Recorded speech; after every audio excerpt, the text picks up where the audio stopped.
Welcome to my channel. Last video में हम बात कर लिए थे कि किस तरीके से हमारे कंटेंट पेज पे हम डेटा को गेट करते हैं। ये हमने बनाया कहाँ था, हमारी पेज लिस्ट के अंदर। अगर हम देखें टेस्ट 2 के अंदर जाते हैं तो हमने यहाँ पे ये पेज बनाया था और ये हमें कहाँ देखने को मिला था, यहाँ पे कंटेंट पेजेस के अंदर। जब इसको हम क्लिक करते हैं तो हमारे ये पेज का यूआरएल क्या हो गया, चेंज हो गया। अब देखो ये जो डिज़ाइन तैयार हुआ ये कैसे हुआ कि अगर हम पेज लिस्ट में जाएँ, टेस्ट 2 को क्लिक करें, देखो हमने हीरो की 1 बनाई थी यहाँ पे हीरो सेक्शन टाइटल के लिए हमने HI हेलो की बनाया था 1 के अंदर, और 2 के अंदर हमारे पास था हीरो सेक्शन सब हेडिंग टेस्ट 2 की था। अगर हम यहाँ जाते हैं अब हमारे टेस्ट 2 के अंदर और इसको इंस्पेक्ट करके देखते हैं हमारी कीज़ को, तो हमारे पास क्या था, देखो HI हेलो की 1 आ गया, ठीक है। और इसमें जाते हैं तो टेस्ट 2 की, यानी देखो दोनों की दोनों यहाँ पे हमें नेम के अंदर मिल गई, ठीक है। और हमारा पेज तैयार हो गया। ये हमारा लेबल था जो हमने पेज लिस्ट में बनाए थे, ये दोनों हीरो सेक्शन टाइटल और हीरो सेक्शन सब हेडिंग। सपोज अब क्या करते हैं, हम यहाँ पे लिख देते हैं हेडिंग और यहाँ लिख देते हैं सब हेडिंग, सबमिट करते हैं तो हमारे पास आ गया फॉर्म सबमिटेड। नाउ पेज को वापस से रिलोड करते हैं। देखो कंटेंट यहीं पे हमें दिख जाएगा। टेस्ट 2 पे किया तो देखो हमें कंटेंट दिखने लग गया। नाउ क्या करते हैं, अब चलते हैं हमारे विजुअल कोड एडिटर में। अब यहाँ पे गए हम तो हमने क्या देखा कि ये देखो जेसन फॉर्म डेटा में हमने टेस्ट 2 बनाए थे जिसके अंदर की थी, लेबल था और फील्ड थी, ठीक। लेकिन अगर हम कंटेंट डिज़ाइन में जाते हैं और H2 के अंदर जाते हैं तो हमें यहाँ क्या देखने को मिलेगा, देखो टेस्ट 2 के अंदर हमारा पेज नेम, हेलो की 1 के अंदर हमारी हेडिंग आ गई और टेस्ट 2 के अंदर सब हेडिंग आ गई। इसको देख लेते हैं एक बार कि ये हमारे पास क्यों आया। ये समथिंग वेंट रॉन्ग आना ही नहीं चाहिए था, यानी कुछ प्रॉब्लम हुई है वहाँ पे, ठीक है। तो इसको सॉल्व कर लेंगे एक बार। लेकिन अभी हमें क्या देखने को मिला कि जो हमने यहाँ पे डेटा डाला था वो हमें देखने को मिल गया, ठीक है। चलते हैं वापस यहाँ पे। अब ये जो हमने सेक्शन बनाया ये किस तरीके से बनाया उसकी बात करने वाले हैं। सबसे पहले हम चलते हैं हमारे पेज में, ये हमारा लिस्ट कंटेंट पेज था। इसके बाद हमने जो बनाया वो डायनेमिक बनाया, यानी कंटेंट लिस्ट पेज, उसका स्लग जब हमारे पास आएगा तो क्या आएगा, किस तरीके से आएगा। देखो क्या किया कि हमने यहाँ पे कंटेंट पेज लिस्ट में हमने ये चीज़ बनाई। यहाँ जाते हैं, देखो कंटेंट पेज लिस्ट, ठीक है। नाउ क्या किया यहाँ पे, इसमें अंदर हमने एक डायनेमिक स्लग बनाया, क्योंकि ये कोई सा भी पेज हो सकता है। तो स्लग कैसे बनेगा, हमारा बड़े ब्रैकेट के अंदर स्लग लिखा, इसमें लिखा पेज डॉट TSX लिख दिया। अब यहाँ पे हमारे पास ये आ गया, ठीक। यहाँ पे हम क्या लेंगे, टाइप पैरम्स प्रॉप्स, पैरम्स ले लिया, स्लग यहाँ पे ले लिया, पैरम्स कॉलन स्लग और स्ट्रिंग ले ली यहाँ पे, ठीक। अब इसको हमने क्या लिया, यहाँ पे पैरम्स प्रॉप्स ले लिए यहाँ पे। तो जो हमारा ये पैरम्स आते हैं ना, यहाँ पे ये पेज कंटेंट जो बनाया हमने, यहाँ पे हमारे पास क्या आएंगे, पैरम्स। तो इसके अंदर क्या मिलता है, हमें स्लग मिलता है। यहाँ पे जब हम इसको भेजेंगे तो हमारे पास यहाँ पे पैरम्स नाम का एक पैरामीटर ले लेंगे हम, जिसके अंदर हमें क्या मिलेगा, स्लग मिलेगा। स्लग को हमने क्या लिया, कंटेंट डिटेल्स में डाल दिया। ये गए, यहाँ पे हमने क्या देखा, कंटेंट फॉर्म हमने बना रहे हैं, यहाँ पे इंपोर्ट कर रहे हैं फॉर्म को। यहाँ पे हमारे पास क्या है, स्लग स्ट्रिंग ले लिया। यहाँ पे डेटा को हमने स्टोर करा रहे हैं सेट कलेक्शन फॉर्म डेटा के अंदर। यहाँ पे अब क्या किया, अगर हमारे पास कुछ भी यहाँ पे डेटा है फॉर्म के अंदर तो वो डेटा गेट हो जाएगा यहाँ पे, और स्लग जैसे ही हमारा चेंज होता है हमारे पास चीज़ें भी चेंज हो जाएंगी यहाँ पे यूज़ इफेक्ट में, ठीक है। ये सिंक आ गया यहाँ पे। ये अब ये तो हमने क्या है, स्लग चेंज के ऊपर ये बना रहे हैं। तो इसको देखो हमने ये क्या बना, फैच चला दिया। ये क्या जाएगा हमारे पास, कलेक्शन डेटा बाय स्लग ले लिया और स्लग यहाँ पे हम डाल देंगे इस तरीके से। तो हमारे पास जो URL बनेगा वो बनेगा API/collection Jason data bye slug, और उसमें पेज का नेम आएगा यहाँ पे। जब हम URL भेजेंगे यहाँ पे फैच API जब कॉल करेगी तो स्लग का नेम आएगा डायनेमिकली। और फिर अगर मान लो एरर आती है तो ये आ जाएगा, नहीं आती तो हमारे पास जो भी इसके अंदर जेसन में डेटा आएगा वो हमारा सेट हो जाएगा यहाँ पे, ठीक है। अब उस डेटा को हम हमारे फॉर्म में डाल देंगे। ये हमने इस तरीके से किया। एक बार पहले ये देख लेते हैं collection data bye Jason API के अंदर क्या लिखा है, फिर देखते हैं हम फॉर्म में क्या आ रहा है हमारे पास। चलते हैं API में, यहाँ पे आते हैं हम। API ये लिखा हुआ collection Jason form data bye slug, यहाँ पे भी आपको स्लग लेना है क्योंकि यहाँ पे आप डायनेमिक चीज़ भेज रहे हो, तो यहाँ पे भी आपको स्लग डायनेमिक ही लेना है, जिसमें route.ts फाइल डाल देंगे। जैसा हम पहले किया था वैसा का वैसा ही fs फ्रॉम प्रीवियस किया, fs/promise पाथ लिया, यहाँ पे जो हमने पिछले उसमें किया था फाइल में वही किया। यहाँ पे हमने क्या किया, नेक्स्ट रिक्वेस्ट लिख लिया। रिक्वेस्ट के अंदर इसका यूज़ वैसे है नहीं, आप चाहो तो लिखो नहीं तो लिखो। यहाँ पे लिखा पैरम्स और प्रॉप्स लिखा, इस पैरम में हमने स्लग निकाल लिया। अब अगर ये मान लो स्लग नहीं मिलता हमें, तो हम क्या करेंगे, जेसन में डेटा भेज देंगे कि हमें ये स्लग मिला ही नहीं। ठीक है, नाउ ट्राई कैच लगाया, अगर एरर आ गई तो ये आ जाएगा। ठीक है, कि ये हमारे पास एक्सेसिबल नहीं है। डायरेक्टरी पाथ निकाली जैसे पहले निकाला था। यहाँ पे हमें जो स्लग मिला उसका डायनेमिक फाइल का नेम दे दिया हमने इस तरीके से। नाउ इस फाइल को हमने रीड किया जैसे हम पहले कर रहे थे, रीड फाइल से file path UTF-8 file data, और इसके अंदर उसका जो डेटा था वो हमने ऐड कर दिया। ठीक, यानी अगर हमारे पास यहाँ पे फाइल अवेलेबल है, डेटा के अंदर हमारे पास test2 की फाइल अवेलेबल है, ये देखो ये रहा फॉर्म डेटा, यहाँ पे हमारे पास ये फाइल अवेलेबल है, तो वो लेके आएगा और उसका डेटा यहाँ पे भेज देगा। ठीक है, नाउ अब क्या करते हैं, हमारे पास कहाँ आया है,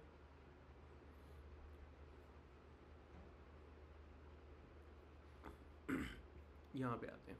ठीक है, अब फॉर्म डेटा में देख लेते हैं। यहाँ आ गए, हमारे पास जैसे पहले फॉर्म क्रिएट हुआ था उसी तरीके से ले लिया।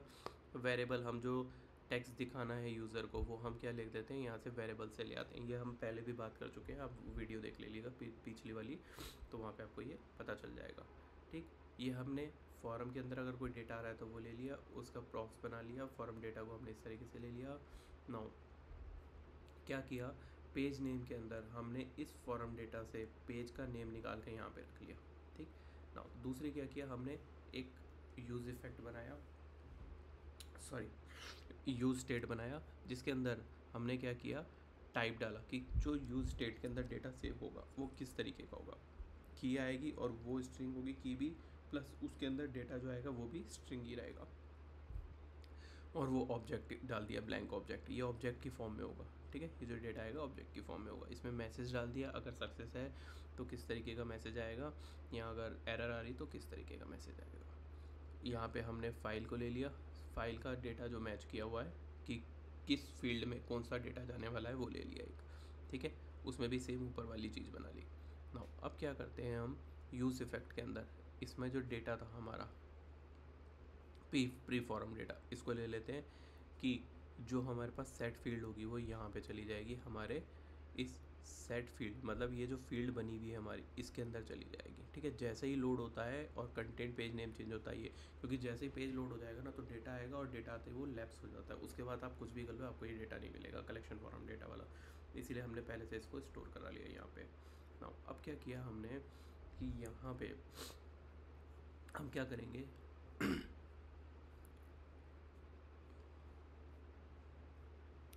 जब हमारे पेज का नेम चेंज होता है तो हम क्या कराते हैं, ऑन लोड फॉर्म हैंडलर को चला देते हैं। ठीक है, यानी अगर डेटा कुछ अवेलेबल होगा तो ये वाला चल जाएगा डेटा। अब क्या करेगा कि ये डेटा हमने निकाला, यहाँ पे ज्वाइन अंडरस्कोर लगाया, यानी अगर फॉर्म फील्ड पेज नेम में अगर कोई भी मान लो स्पेस है तो उस स्पेस को हटाएगा और उसमें अंडरस्कोर लगाएगा, उसको टेम्परेरी नेम दे देगा। फैच करेंगे कैसे, कंटेंट डेटा बाय जेसन, जैसा हमने पहले किया था प्रीवियस पेज में, उससे हम डेटा को लेके आएंगे और उसको निकाल के हम क्या करेंगे, यहाँ पे मैच फील्ड में सेट कर देंगे। यानी अगर सपोज़ करो किसी का नेम, हमारा जो हमारा फील्ड का नेम है वो अगर मैच हो जाता है हमारे फाइल के अंदर, तो वो उसका डेटा निकाल के यहाँ पे सेव कर देगा और उसके अंदर उसकी वैल्यू डाल देगा। ठीक है, मैच किस लिए करवाया हमने, कि जो हम डेटा मैच कर रहे हैं वो इसके थ्रू कर रहे हैं। यानी क्या किया हमने, क्या निकाल लिया, इसका नेम निकाला HI की का और उसमें डेटा मैच करके वो सेट करा दिया। ठीक है, ये कर लिया। अब ये भी वही चीज़ है कि कैसे करेगा, कि जब इसकी वैल्यू किस तरीके से सेट होगी, प्रीवियस वैल्यू निकालेगा, प्रीवियस वैल्यू में डेटा मैच करेगा और उसकी वैल्यू डेटा मैच को इसमें डाल देगा। ठीक है, जैसे ही इसकी वैल्यूज़ चेंज होती है, जैसे जैसे फील्ड की वैल्यू आएंगी और वो चेंज होंगी, ये चीज़ रन होगी और सेट फील्ड रेफ के अंदर वो डेटा सेट होता जाएगा। ठीक है, यानी पहले वाली वैल्यू के अंदर वो सेट हो जाएगा ऑन लोड पे। अगर मान लो चेंज करते हो तो ऑन चेंज हैंडलर में ये आ गया, जैसे वैल्यू चेंज हो गई, वैल्यू चेंज हुई तो इसमें e React dot change event handler type डाल दिया, ये वैल्यू आ रही है यहाँ पे हमारे पास, कंसोल लॉग हमने करा ही रखा है, टारगेट वैल्यू हम इस तरीके से निकाल लेंगे। और सेट फील्ड रेफ के अंदर प्रीवियस की वैल्यू के अंदर नेम में वैल्यू डाल देंगे। अगर हम चाहें तो इसमें वैल्यू भी डाल सकते हैं, लेकिन हम क्या कर रहे हैं, उसके नेम में वैल्यू डाल रहे हैं ताकि मिसमैच नहीं हो अगर प्रीवियस वैल्यू भी होती है तो। ठीक है, तो इस तरीके से चेंज के ऊपर डाल देंगे डेटा को। नाउ अब क्या करते हैं कि हमने क्या करा है, हमारे पास जब डेटा का कलेक्शन आ जाएगा तो हम क्या करेंगे, ऑब्जेक्ट डॉट एंट्रीज करके यहाँ से डेटा को निकालेंगे, की और वैल्यू। अब जो की होगी वो तो पहले आ जाएगी और वैल्यू बाद में आएगी। की को हम क्या करेंगे, मैच कराएंगे इस फील्ड से। ठीक है, पूरे डेटा को हमने नहीं लेना, हमने सिर्फ क्या लेना है, की को लेना है। अगर की वैल्यू 1 से मैच करती है तो इस वाली फील्ड के डेटा से इनकी वैल्यू निकल जाएगी सबकी। ठीक है, लेबल निकल जाएगा, इनपुट निकल जाएगा, की ऑफ वैल्यू निकल जाएगी। जो हम हमारे लेआउट फील्ड वाली जो डॉट जेसन फाइल है वहाँ से डेटा ला रहे हैं, तो ये वहीं से डेटा को निकाल के रख लेगा। ठीक, ताकि हमें ज़्यादा लूप ना चलाना पड़े। हमने ये इसलिए किया था यहाँ पे, नहीं तो यहाँ पे अगर हम वैल्यूज़ को मैच कराते फिर उसमें किसी और डेटा में डालते, अगर इतनी सारी चीज़ों में जाते तो ये हमारे को और कॉम्प्लेक्स कर देता। तो हमने यहीं पे डेटा निकाल लिया कि जेसन फाइल से ही निकाल लो डेटा। ठीक, इसकी फील्ड लेबल के अंदर लेबल डाल दिया, इनपुट के अंदर इनपुट डाल दिया, और ये जो फील्ड सेट रेफ आया, ये वाली जो वैल्यू है ये हमारी कैसे आई कि जब हमारा पेज लोड होता है तो वो चेक कर लेता है कि पहले से कंटेंट के अंदर कुछ अवेलेबल है कि नहीं। अगर अवेलेबल होता है तो उसकी जो फील्ड सेट रेफ है जो मैच होती है, उसका जो यहाँ पे जो नेम आया इस नेम में डालते हैं। अगर वो मैच हो जाता है तो इसकी वैल्यू दे देता, अदरवाइज़ नहीं देता वो। ठीक है, ये चेंज आ गया, ये हमारी स्टाइल आ गई। तो इस तरीके से हमारा फॉर्म क्रिएट हो गया। यहाँ पे अब हमारा फॉर्म आ जाएगा, ये आप देखोगे तो अगर सेट है तो इधर दिख जाएगा। और कहाँ गया हमारे पास, ये फॉर्म हमने बनाया है, ये डेवलपर फॉर्म बना रखा है, ये हमने ऊपर बना रखा है, ये रहा।